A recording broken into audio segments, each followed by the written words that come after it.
Para entender el Irán de hoy, hay que viajar al Irán de ayer. Estamos en los años 60 y 70. El Shah Mohammad Reza Pahlavi ha regresado al poder y con él llega un proyecto ambicioso: modernizar un país con miles de años de tradición. Occidente entra con fuerza a la vida de Irán. Autos de lujo, cine, música, moda. En Teherán florecen las discotecas, los cafés y los cines al aire libre. Pero esa modernización tan brillante en la superficie tenía su lado oscuro. La represión contra cualquier crítica era brutal. El Savak, la policía secreta del Shah, sembraba miedo en las calles. No todos compartían el entusiasmo por ese modelo importado. En 1971, el Shah organizó la que muchos llaman la fiesta más extravagante de la historia moderna, la celebración de los 2500 años del Imperio Persa. En un desierto iraní se levantaron palacios de tela, se sirvieron manjares traídos de París, se reunieron reyes y mandatarios del mundo entero. Mientras tanto, a pocos kilómetros, el pueblo iraní seguía viviendo con carencias. Ese contraste encendió aún más la brecha entre la élite y el pueblo. Para muchos iraníes, esa modernización se sintió como una prostitución a Occidente. Las multinacionales extranjeras controlaban el petróleo y las riquezas. Era un progreso sin alma. Todo ese choque fue el caldo de cultivo de lo que estaba por venir: la Revolución Islámica de 1979.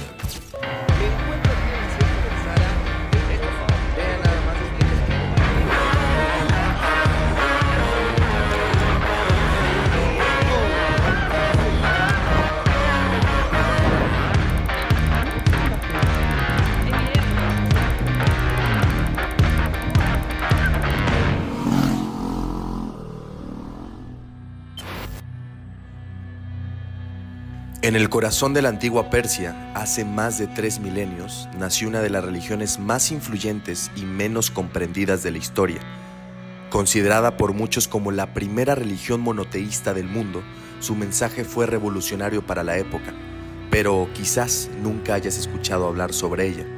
Mucho antes de que el cristianismo y el islam existieran, los persas ya habían concebido una religión monoteísta con un solo dios, el zoroastrismo, creado por el profeta Zoroastro en torno al 1000 a.C. El zoroastrismo no solo influyó en la cosmovisión persa, sino también en religiones posteriores.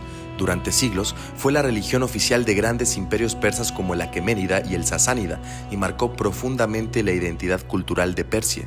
Su dios supremo era Ahura Mazda, el señor de la sabiduría, y a diferencia de otras religiones antiguas, no había un panteón de dioses, sino un solo creador. Los templos zoroastrianos mantienen encendido un fuego sagrado que en algunos casos, como este, ha ardido ininterrumpidamente durante más de 1500 años. No se adora al fuego como un dios, sino que se le ve como un símbolo de la pureza y de la presencia de Ahura Mazda. Lo más fascinante es que muchas ideas del zoroastrismo se adelantaron siglos a otras religiones, como el cielo y el infierno, el juicio final y la resurrección, entre muchas cosas más que hoy vemos en las religiones más importantes del mundo. Los zoroastrianos consideraban impuro enterrar o incinerar un cuerpo porque contaminaba la tierra o el fuego. En su lugar, los cadáveres eran colocados en las llamadas Torres del Silencio, donde estamos, y eran devorados por aves carroñeras bajo el sol, regresando así al ciclo natural. Actualmente, aún hay quienes practican el zoroastrismo, principalmente en Irán e India, manteniendo un legado que sigue vivo como un eco ancestral que moldeó gran parte de la espiritualidad de Oriente y Occidente.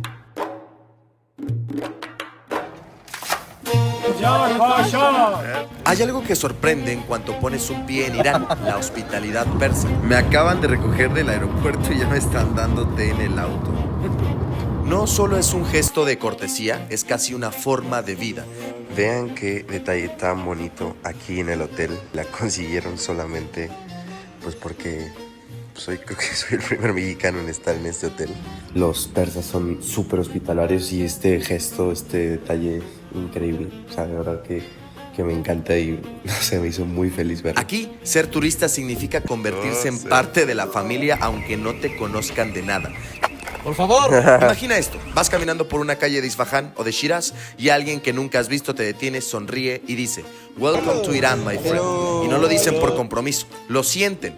Minutos después, probablemente ya te esté invitando a su casa a tomar té, a probar dulces o incluso a cenar con toda su familia. Degustando un té en esta hermosa casa, como es la hospitalidad iraní. La hospitalidad persa es increíble. En la cultura persa existe un concepto llamado tarof, Es difícil de traducir, pero básicamente significa ofrecer todo, incluso si no se espera que lo aceptes. Un acto de generosidad que va más allá de la lógica occidental. Y lo hacen porque para ellos el honor está en tratar al invitado como un rey. Lo fascinante es que no importa si eres extranjero, si no hablas el idioma o si vienes de un país lejano. En ese instante eres huésped. Y en Irán eso es lo más sagrado que se puede ser. Quizás por eso viajeros como yo terminamos sintiéndonos en Irán como en casa, porque la hospitalidad persa no es un detalle, es un recordatorio de lo que significa ser humano. He aprendido tanto de Dios que ya no puedo llamarme cristiano, hindú, musulmán, judío o budista. El amor me ha abrazado tan completamente que lo que soy ahora no tiene nombre. En 1942, durante el horror de la Segunda Guerra Mundial, un grupo de más de 100,000 judíos y cristianos polacos huyeron como refugiados del Holocausto para llegar a Persia. En ese momento, Irán era un país ocupado parcialmente por tropas británicas y soviéticas, pero a pesar de las tensiones, el gobierno iraní permitió la entrada de todos ellos. La mayoría agotados, enfermos y con nada más que lo que llevaban puesto. Y lo que encontraron en Irán no fue rechazo, sino hospitalidad. En ciudades como Mashhad, Isfahán o Teherán, los iraníes abrieron escuelas, albergues y hospitales improvisados. En Isfahán, cientos de niños judíos huérfanos de guerra fueron acogidos en lo que más tarde se conoció como la ciudad de los niños polacos.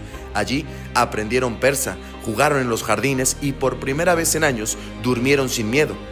Una mujer polaca recordaría décadas después: en Irán sentí por primera vez que alguien me miraba con compasión, no con odio. Cuando la guerra terminó, la mayoría de esos refugiados siguió su camino hacia Palestina o Europa Occidental, una de tantas historias borradas de los libros y de la memoria colectiva.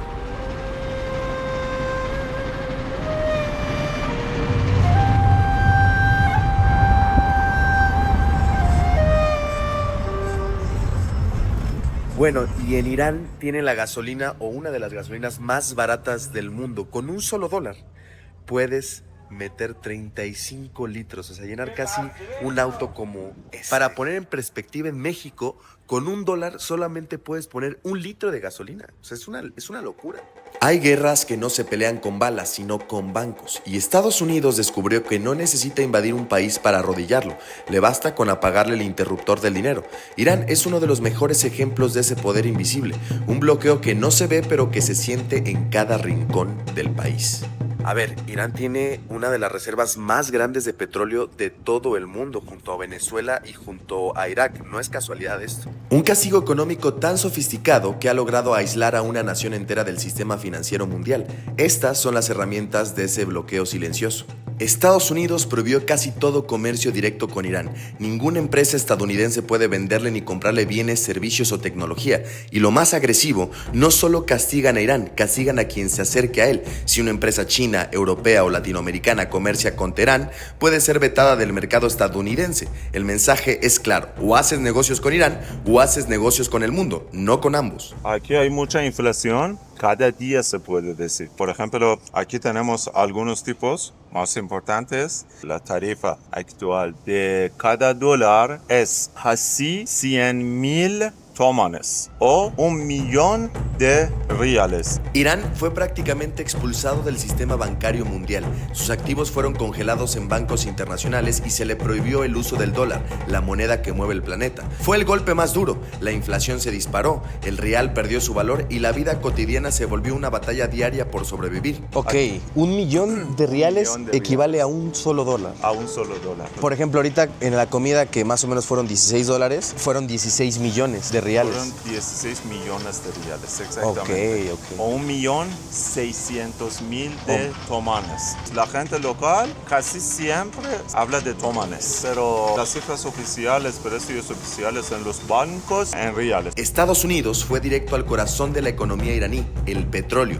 Bloqueó sus exportaciones, su industria petroquímica, los metales, la minería, la construcción y hasta los textiles. Washington cerró las puertas al desarrollo industrial iraní, prohibió exportar cualquier tecnología o componente que pudiera servir a su industria nuclear, militar o incluso civil. El objetivo era claro: cortar sus fuentes de ingreso y asfixiar al Estado desde adentro. Por ejemplo, aquí tenemos un billete de 1 millón de reales o quitamos un cero y tenemos 100,000 tomanes. Hasta se dice 100. O este billete, por ejemplo, $2. Lamentablemente, los que más sufren las consecuencias de este bloqueo son los iraníes, que terminan pagando el precio de una guerra que no declararon.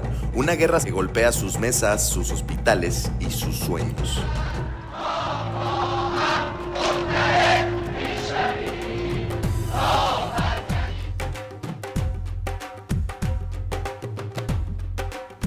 Mohammad es un emprendedor iraní. Dirige una agencia de viajes llamada Persia, con la que tuve la suerte de recorrer este país fascinante. Welcome to Esfahan, Alfredo. Ellos se encargaron de absolutamente todo para que yo solo disfrutara y me maravillara ante todas las bellezas que tiene Irán. Durante años, su agencia ha llevado cientos de viajeros latinoamericanos y europeos a descubrir Irán. ¿From Madrid? Yes, from Madrid. Pero hoy las cosas son distintas. El turismo prácticamente desapareció. Y aún así, Mohammad no se rinde. En medio de la incertidumbre, sigue creyendo que todo volverá a florecer. Hay algo en su mirada, una mezcla de calma y fe que te hace pensar que pase lo que pase, siempre hay un motivo para seguir adelante. Y creo que esa fue su mayor lección para mí, la esperanza. Porque sin esperanza el camino se apaga. Es lo que nos empuja a levantarnos cada mañana, a creer que quizá, solo quizá, ese día puede cambiar nuestra vida. Y tal vez por eso vine a Irán, porque intuía que aquí encontraría historias como la mía. Personas que, a pesar de todo, siguen apostando por la vida y por los sueños que todavía no se rinden.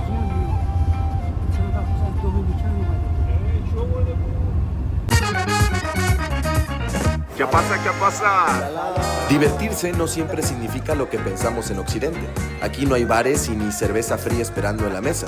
El alcohol está estrictamente prohibido, pero si crees que eso significa aburrimiento, te equivocas. A veces eso ocurre alrededor de una shisha compartida entre amigos, mientras el humo se mezcla con la risa y el aroma del té. Otras veces en los cafés, que no son solo para beber café, son trincheras culturales y refugios para charlas que duran horas. En los bazares, la diversión es otra.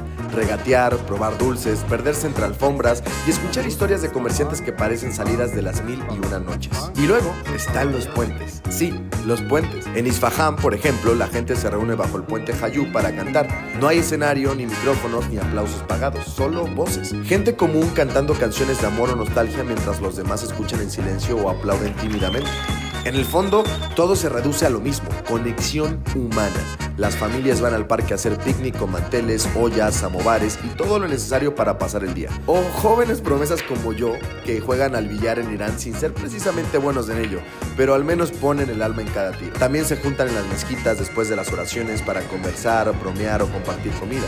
Aquí la diversión no es ruido, ni exceso, ni luces de neón. Es compañía, es conversación, es un arte de disfrutar lo simple. Y quizás hay algo bueno que aprender de eso, ¿no crees? Porque en un mundo donde necesitamos 1000 cosas para distraernos, ellos logran hacerlo con una tetera, un poco de música y un corazón abierto.